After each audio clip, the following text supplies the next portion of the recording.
Share দর ও বাজারের মূলধনের পতন এবং পুঁজিবাজার হারিয়ে ২০২৪ সালে দুঃসহ বছর পার করেছে পুঁজিবাজারের বিনিয়োগকারীরা। সংস্কার এবং সর্বোচ্চ জরিমানার রেকর্ড দেখেছেন তারা।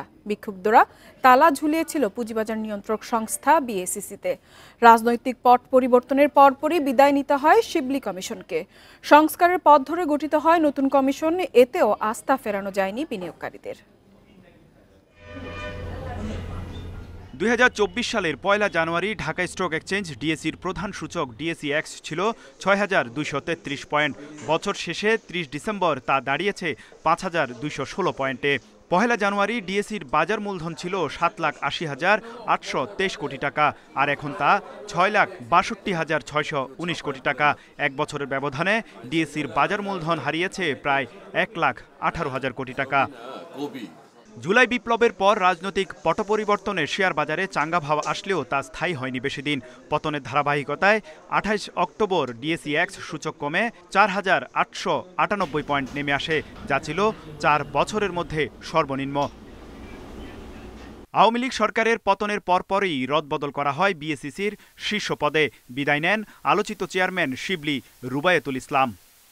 সংস্কারের পথ ধরে সাবেক ব্যাংকার খন্দকার রাশেদ মাকসুদকে প্রধান করে গঠন করা হয় নতুন কমিশন। তাতেও আস্থা ফেরেনি বিনিয়োগকারীদের। পুঁজি হারিয়ে নতুন কমিশনের পদত্যাগও দাবি করেন সাধারণ বিনিয়োগকারীরা। ঘেরাও করা হয় নিয়ন্ত্রক সংস্থা বিএসইসি। তারপরও বিনিয়োগকারীদের স্বার্থ রক্ষায় সামনের দিকে এগিয়ে যাওয়ার প্রত্যয় নতুন চেয়ারম্যানের। আমরা আশা করছি খুব শিগগিরই আপনারা আরো কিছু এটা তদন্ত। শেয়ার বাজারে দুর্নীতিবাজদের বিরুদ্ধে পদক্ষেপ নেওয়া শুরু করে বিএসইসি। কারসাজির তালিকায় নতুন করে আলোচনায় আসে ক্রিকেট তারকা সাকিব আল হাসান, আবুল খায়ের হিরু সহ রাঘব বোয়ালদের বিরুদ্ধে নেওয়া হয় ব্যবস্থা। রেকর্ড ৭০০ কোটি টাকার বেশি জরিমানা করা হয় বিভিন্ন ব্যক্তি ও প্রতিষ্ঠানকে। কারসাজির সাথে যুক্ত ছিল তারাও অনুপস্থিত। পুঁজিবাজার সংস্কারে ১৭টি কার্যপরিধি নির্ধারণ করে ৫ সদস্যের টাস্কফোর্স গঠন করে অন্তর্বর্তী সরকার। অর্থনীতির সার্বিক পরিস্থিতি উন্নতি হলে ২০২৫ সালে ভালো যাবে, এমনটাই প্রত্যাশা পুঁজিবাজার বিশ্লেষকদের। প্রাইভেট সেক্টরে বিনিয়োগ বাড়তে হবে এবং প্রাইভেট সেক্টরে বিনিয়োগ বাড়ার জন্য যা কিছু করা দরকার সেটা করতে হবে, তাহলে অটোমেটিক্যালি পুঁজিবাজারের উন্নয়ন হবে। প্রাথমিক গণপ্রস্তাব আইপিওর মাধ্যমে ২০২৪ সালে ৬টি কোম্পানি এবং বন্ড ছেড়ে ২টি ব্যাংক পুঁজিবাজার থেকে মূলধন সংগ্রহ করেছে ১,৩৭৫ কোটি টাকা। তৌহিদ রানা, ইন্ডিপেন্ডেন্ট নিউজ, ঢাকা। পদ্মা সেতু নদী শাসনে দুর্নীতির অভিযোগে ৯০০ কোটি টাকা আত্মসাতের অভিযোগে সাবেক হুইপ লিটন চৌধুরীর বিরুদ্ধে অনুসন্ধানের সিদ্ধান্ত নিয়েছে দুর্নীতি দমন কমিশন। সকালে কমিশন বৈঠকে এই সিদ্ধান্ত নিয়েছে সংস্থাটি। এছাড়া ভাঙা রেল স্টেশন নির্মাণে দুর্নীতির টাকা আত্মসাতের ঘটনায় সাবেক রেলমন্ত্রী নুরুল ইসলাম সুজন ও মুজিবুল হকের বিরুদ্ধে অনুসন্ধান শুরু করেছে প্রতিষ্ঠানটি। প্রথম অবস্থায় এই স্টেশন নির্মাণ ব্যয় ৯ কোটি টাকা ধরা হলেও পরে ব্যয় বাড়িয়ে করা হয় ১৫০ কোটি টাকা। পাশাপাশি স্বর্ণ চোরাচালান করে হাজার কোটি টাকার অবৈধ সম্পদ অর্জনের অভিযোগে স্বর্ণ ব্যবসায়ী দিলীপ কুমার আগরওয়ালা ও এনামুল হকের বিরুদ্ধে অনুসন্ধান শুরু করেছে সংস্থাটি।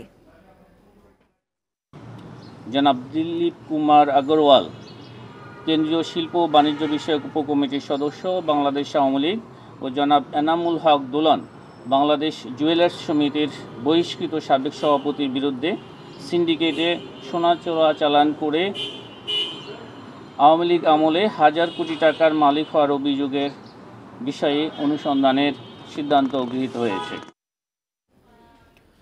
বাজারে সরবরাহ বাড়াতে চাল, তেল ও চিনি সহ বিভিন্ন পণ্য আমদানিতে শুল্ক ছাড় দিয়েছে সরকার। তবে এতে পণ্যের দাম কমছে না, বরং বাড়ছে। কর কমানোর লভ্যাংশ পুরোটাই আমদানিকারকরা নিয়ে নিচ্ছে, ভোক্তা পর্যায়ে পৌঁছচ্ছে না বলে দাবি ক্যাবের। আর মার্কেট রিসার্চ করে পণ্যের দামের পূর্বাভাস নিয়ে কাজ করার তাগিদ সাবেক কর কমিশনারের। দাম কমাতে চাল, চিনি সহ ১১টি পণ্য আমদানিতে শুল্ক কমিয়েছে সরকার।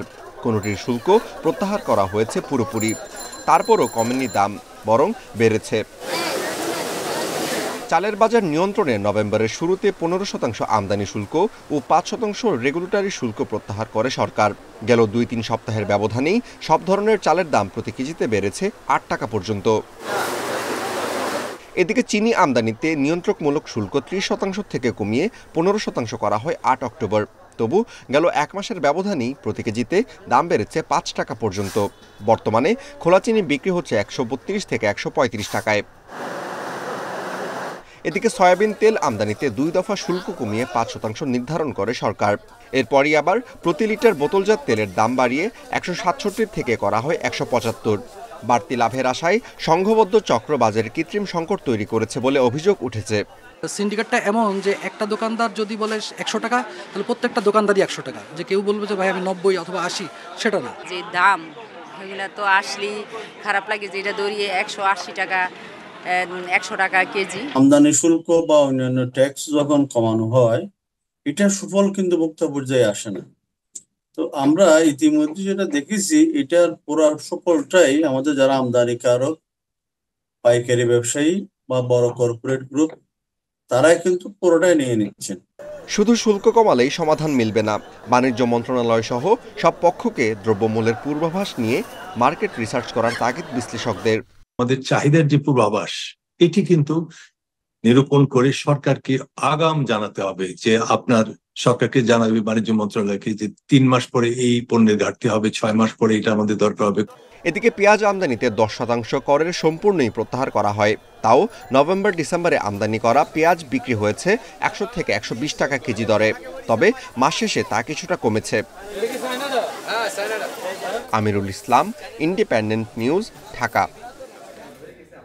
পূর্ণাঙ্গ প্রস্তুতি ছাড়াই আগামীকাল শুরু হচ্ছে 29তম ঢাকা আন্তর্জাতিক বাণিজ্য মেলা। উদ্বোধন করবেন অন্তর্বর্তীকালীন সরকারের প্রধান উপদেষ্টা প্রফেসর ডক্টর মোহাম্মদ ইউনূস।